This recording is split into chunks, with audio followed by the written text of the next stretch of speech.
broadcasting from Sacramento, California. Today we're going to be working with Emmanuel, the mechanic. Well, his full name is Jesus. He prefers the name Emmanuel. This is him. We're going to be today. He's going to be working on a Camry XLE for a window regulator, and we're going to watch and see. If you guys have any questions, please ask. We're going to get a second camera here as we were having initially technical difficulties. So, and without further ado, I guess you can begin. Ready? Yeah. Okay.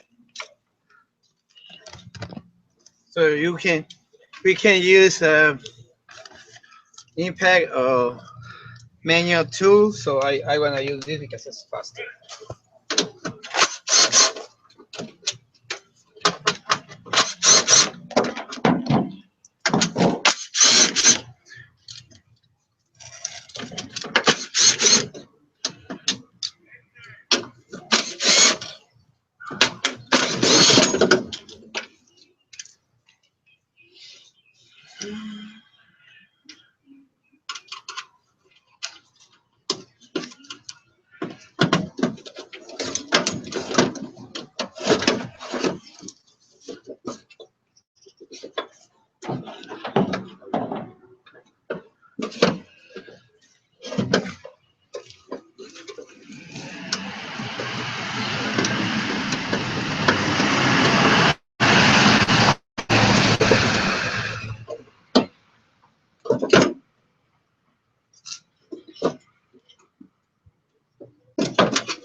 And for those watching, what Emmanuel's doing is he's pulling out the window regulator, which has been bent, and basically enables the window to go up in a straight motion. But because it's bent, the window has thus shattered.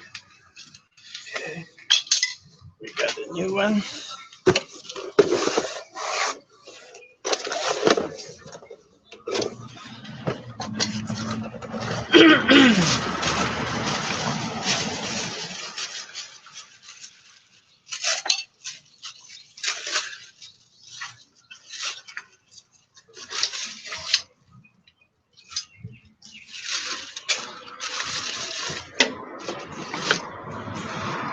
So now we have to use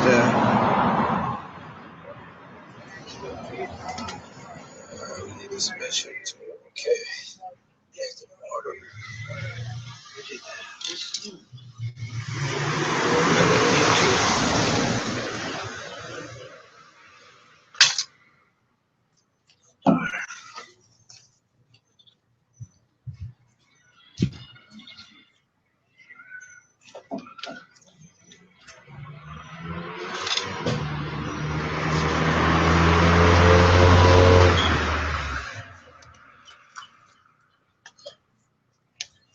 Right now, Emmanuel is getting tools that are going to be able to start putting in the window regulator.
So for the audience, could you explain a little bit about what you're doing right now, Emmanuel?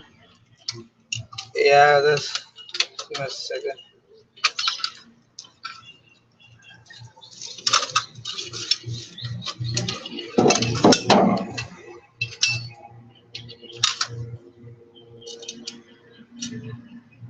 Uh, yeah, we got the problem.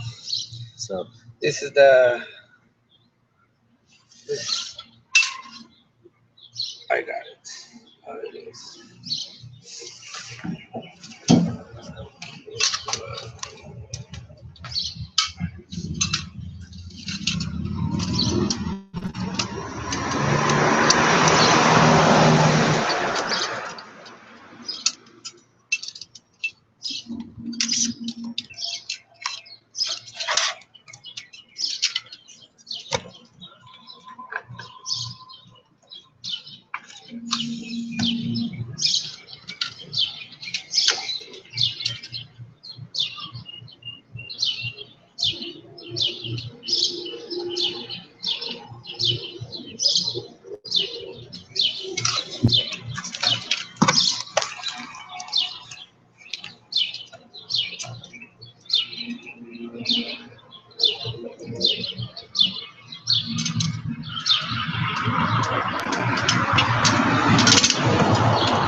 So we have a question in asking, what is a window regulator?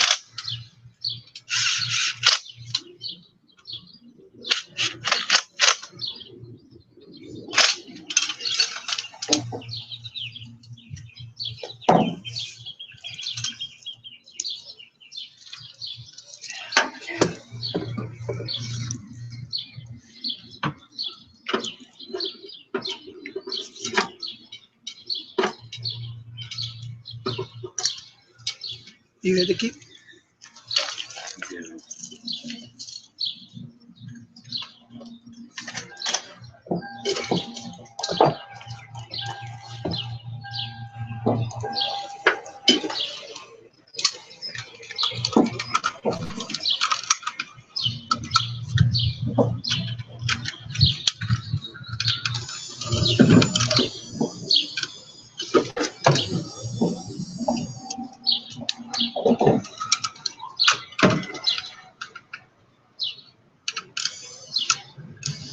So now it's work. Okay. So we have to replace and check it out, and everything is where we are ready for install. Okay.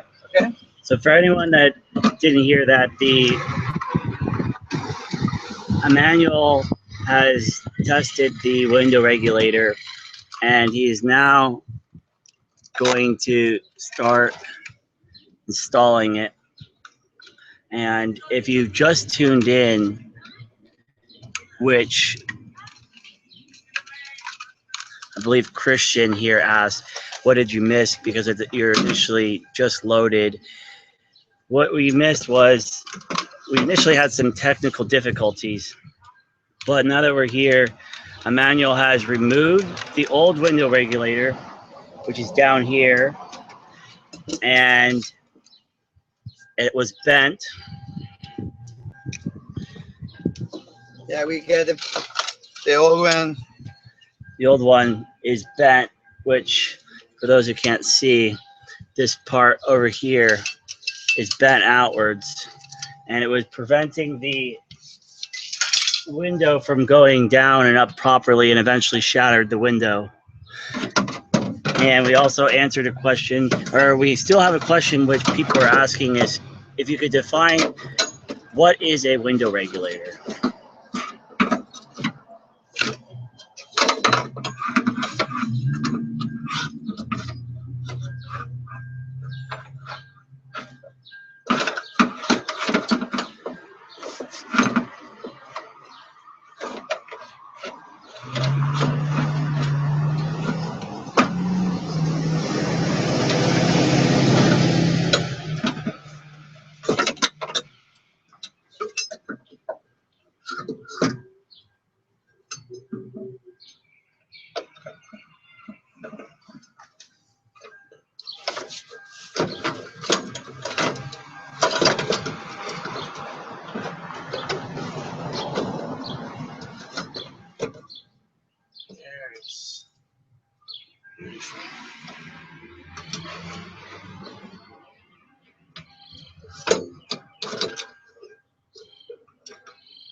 Hey, Emmanuel, Bree is wondering, how long have you been a mechanic, and is it a family business? Me? Yes. 6 years. So in case you haven't heard that, Emmanuel has been working with cars for about 6 years. And it's not a family business. It is a solo operation that he does here in the Sacramento area. And Christian, a person named Christian is wondering, so how did a window regulator get so bent like that? How could a window regulator get bent in general? I'm sorry? So how can a window regulator get bent or broken generally? Because when the motors start to something damage, the people falling to pulling down and up, and then as, as something is loose, as for that's bent. Okay. So what most likely happened as that when the car got hit there, if you don't see it right now, but on the other side of the door is a dent. When the car got hit, most likely what happened was it got caught as it was going down, and when it was trying to go up, it got bent. Yes. As you can see right there, one of the pieces just went inside a hole, which is normally supposed to, and when he's going to connect it, easily going on is it got caught and bent.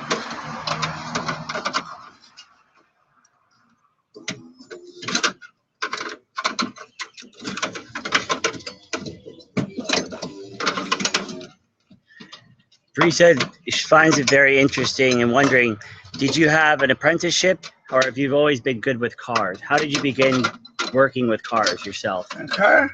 Yes. Me? Yes. Long time. Long time.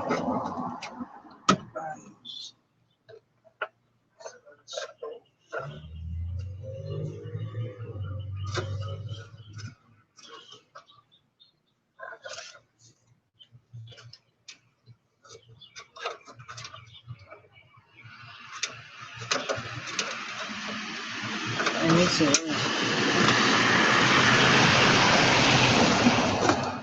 So what Manuel's doing right now is he's looking for a specific screw so that he can connect these two pieces of the window regulator together.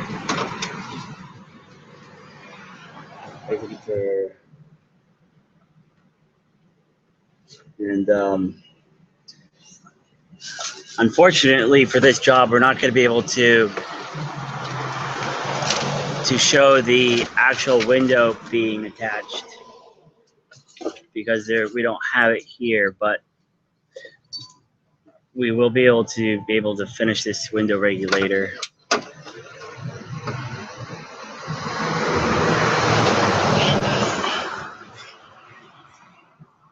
Christian is wondering, do you always work without gloves? And if so, is it safe?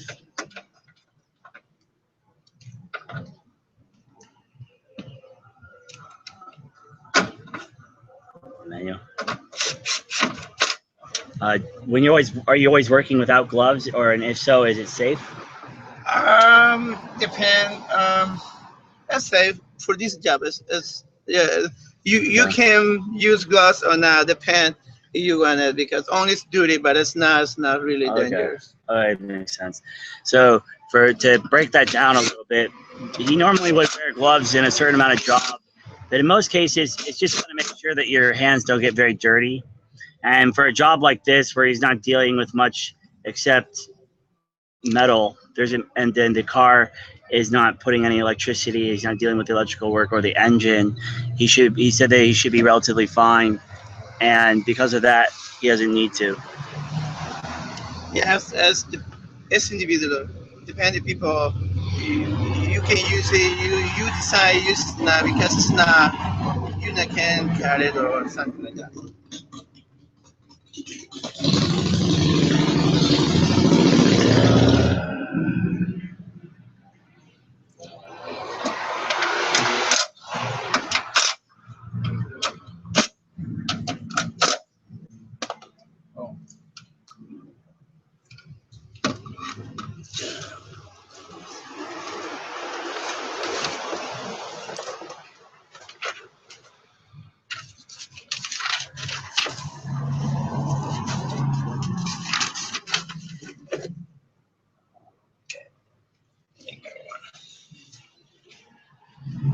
Right now, Emmanuel is grabbing a second type of toolkit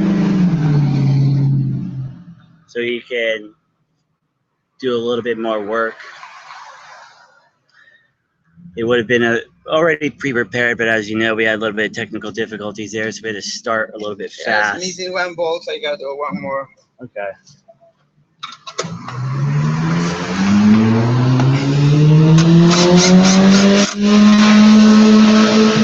Yeah, window regulator. It's not. Okay, so it's finished. It's work. You can see. Wow. That was actually a relatively quick job.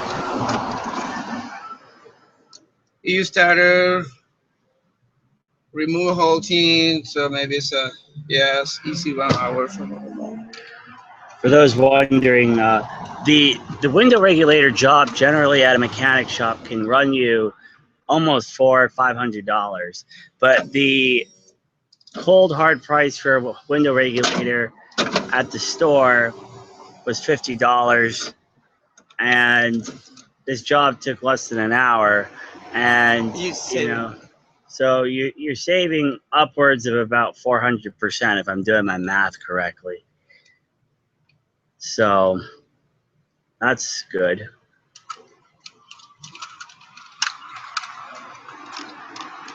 So now we can check it out. The whole thing is work.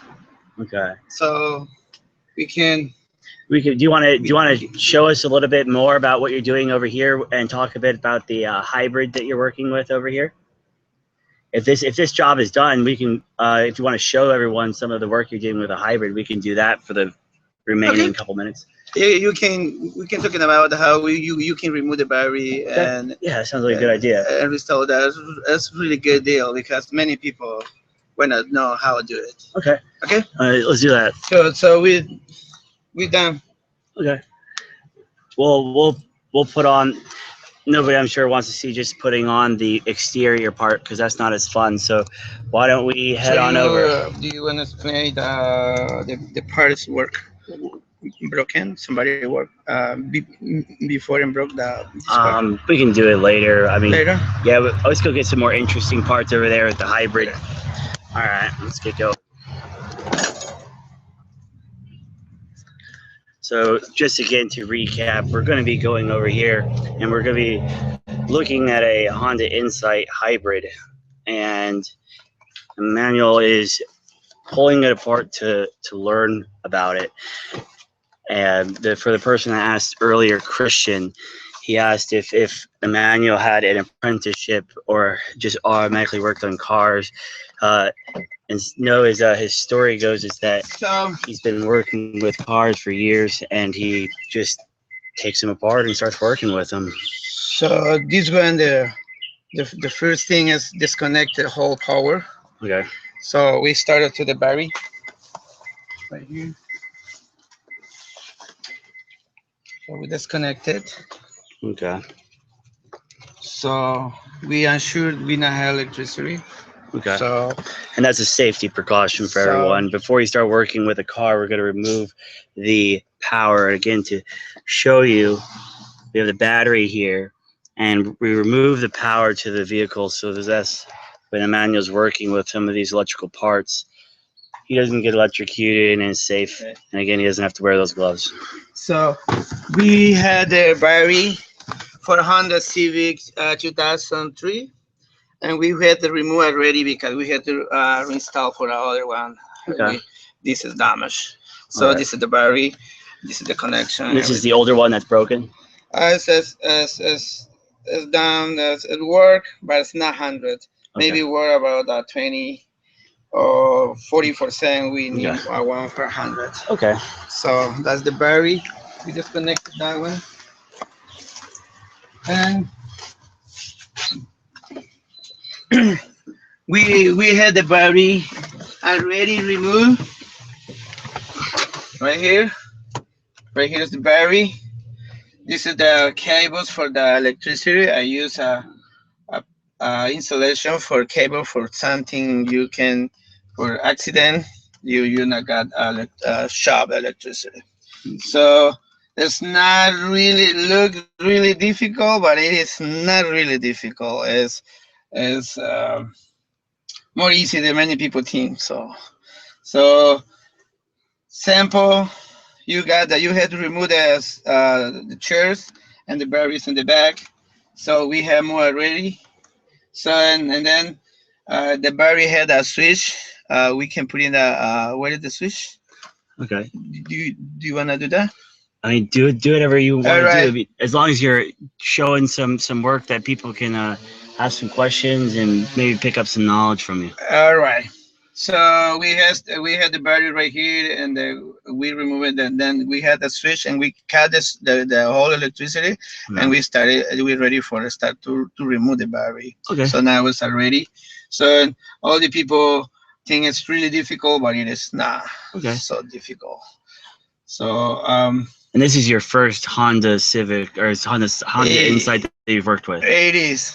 Okay, that's the first one, and I know I listen. A lot of people say it's really difficult, and I see that it's not really difficult. The dealer won the job because it's for this job they charge for whole body and labor is $4,000, $5,000. Okay. And you can find it for $2,000 the battery in the store or left. Rebuild you can find it for $1,500 or $1,000, depend the people fix it. And you got a newer, you got a rebuild one, you got for depend the guarantee you got it. You got for 6 months, it's cheaper. You got for years, it's more expensive. The more expensive, it's more expensive the guarantee to the battery. The battery is cheaper and the guarantee is more expensive. But I see yesterday I go to the store, you can get a new battery for $2,000 for 3-year warranty. That's a really good deal. Okay. I think it's a really good deal. And because I had by experience, I buy a used one. Okay. And it's not worth 100. Okay. So I maybe I lose my money. So now I got it's better I got a newer or rebuild battery. Yeah. You not got trouble. Okay, that makes sense. As the best way. So look difficult, but it is not. This is the control motor, converter, and the system. All this is the control the engine electronic motor. So We have a question from a guy named Christian. He was asking, so are the batteries always loose in the back of the cars like this when it comes down to Civic or not Civic, sorry, Honda, hybrids? Honda Civic 2003, 2005 has used the same battery. Okay, and they're always in the back like this. And the back seat. Okay. In the back seat. So it's very interesting thing. Many people test carry for use the one. The dealer say that's look really difficult. No one about touch it because it's really danger. But it's not really dangerous. Only have 140 volts. Okay. It's like electricity you have home. Okay. It's nobody kill the Okay. electricity. The electricity can kill you as 220 and up. So this is not really that's not really danger. Okay. The dealer tried to put him like that look danger because they want a whole job for Okay. they do. Okay. It makes sense to monopolize the work over there. Yeah. Okay. So I installed because I not got the newer battery, so it's only gonna play. Yeah, you're the waiting for the new battery battery to come in, Yeah. so that way you can start working. Yeah, Because it is. initially you were telling me earlier that the battery that you bought to replace was used, right? And it was not good. I paid $800. Yeah, and it was I not tried good. to save the money, and it's not a good deal. Okay. It's not a good deal. Right now, I lose my time. I had to get out of the battery. Okay. So as for that, and I had the battery right here. But this is the system for motor engine, and the rest of this all cars not different. Gasoline engine is the same one. Okay. Look the same. All right. That's good. Dude, so now what are you planning on doing right now? Are you gonna? You said you're going to work on a switch or something like that. The switch is somebody wanna see the switch? It's right here.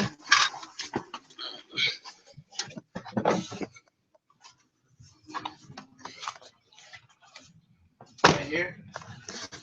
Uh, this is the switch. This is the you can get the battery like that. This is the front battery. This is the switch off, and this is the bracket. The bracket for 2 hour and 2 hour.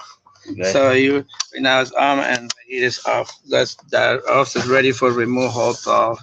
It's not really. It's easy. Okay. Easy way to do.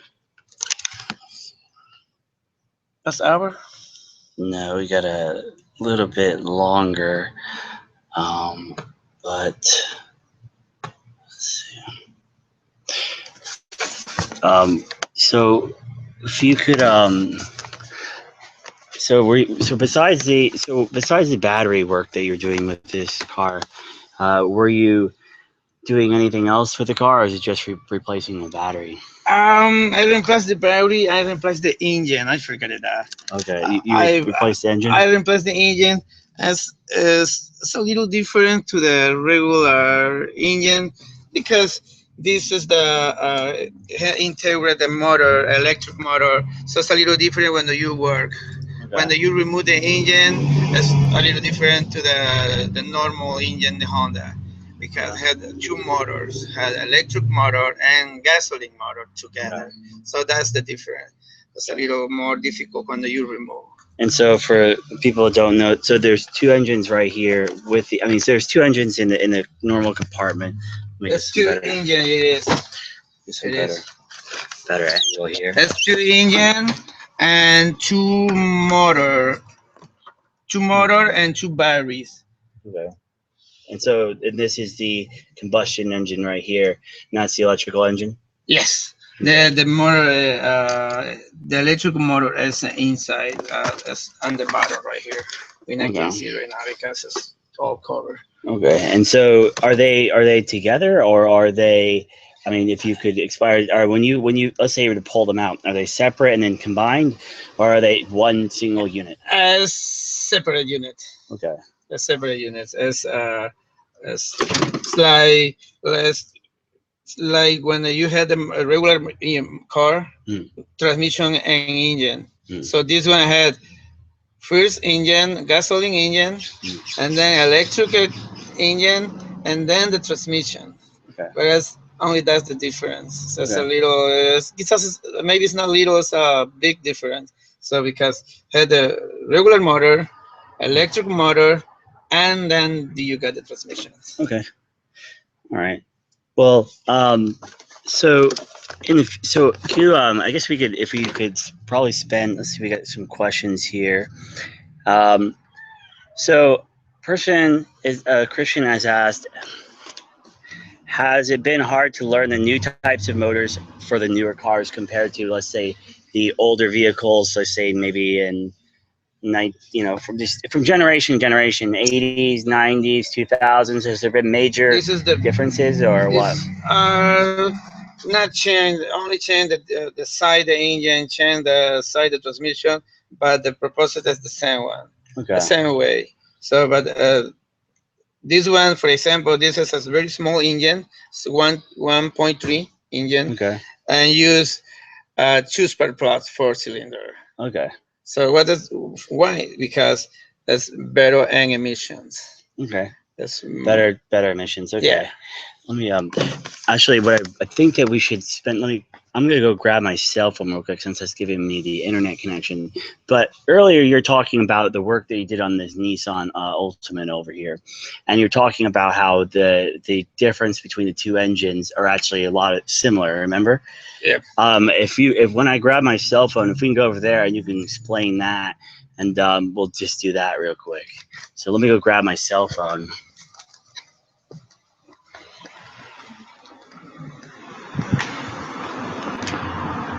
So for everyone that maybe aren't following, so I guess if we can go over here, there's a Nissan Altima over here that he has done work on for a customer, You can see the engine right here. and the engine was having difficulties with the.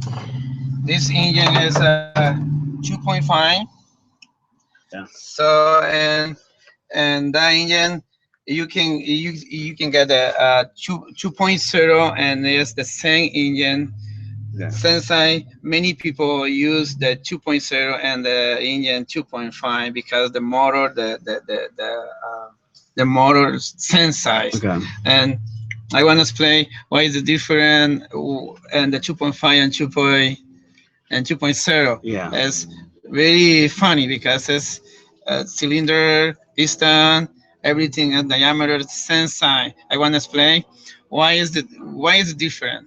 It's Yeah. really interesting too, because many people pay 1,700 for used motor for a 2.5, and many people save the money and put in a 2.0 engine, and it's crazy because it got it's not recommended because it's horsepower, it's less horsepower, and but you can install it. You save the money, but you lose money when you're running on the street, spend more gas because the engine is small. I want to explain what is the difference.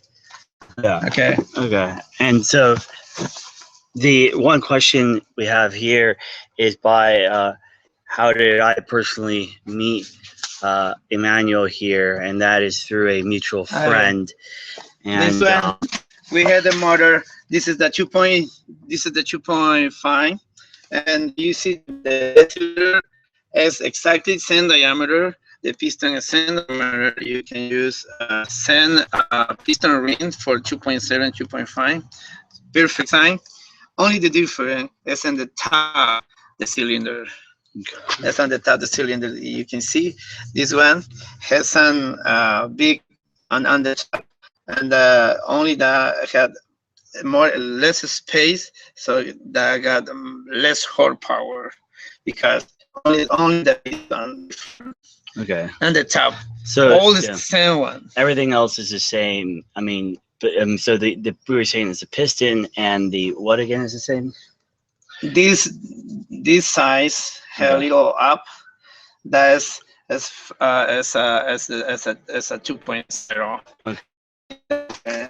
2.0. 2.5 not had this design, had down, and that's 2.5. Okay. And we can use same piston. We can 2.0. We can do 2.5, and we have to change the piston. Yeah. that we can do 2.5, 2.0, and 2.5. Okay. Yes. Yeah, I do. And so just to do a wrap up of that, basically. All right, here you can see this one. Many people, when they go to the shop, has careful. This one is QR20. Because you do not understand this serial number is the same engine. QR20 as 2.0. Okay. And you can get this one and you can put it in 2.5 by easy. Somebody go to the shop and you get a Ultima, whether it's 2002, 2003, 2005, 2007, same engine, and they can install 2.5 and they you got a wrong engine. This is 2R20 is 2.0. Okay. And the other one is the other one is 2R five. 25. Okay. Yeah. So to wrap that up, there's explaining how on the engine itself there is a breakdown, that there is a difference between the two engines, even though they're almost exactly identical. One has a QR20, and that represents a 2.0, and the other one is QR 2.5. And so if you sometimes may want to look on that in case you do get ripped off, you get your engine replaced. Anyway, it looks like it's been roughly an hour. So I hope that everyone enjoyed the show, and tune in for future shows, and say goodbye to Emmanuel over here.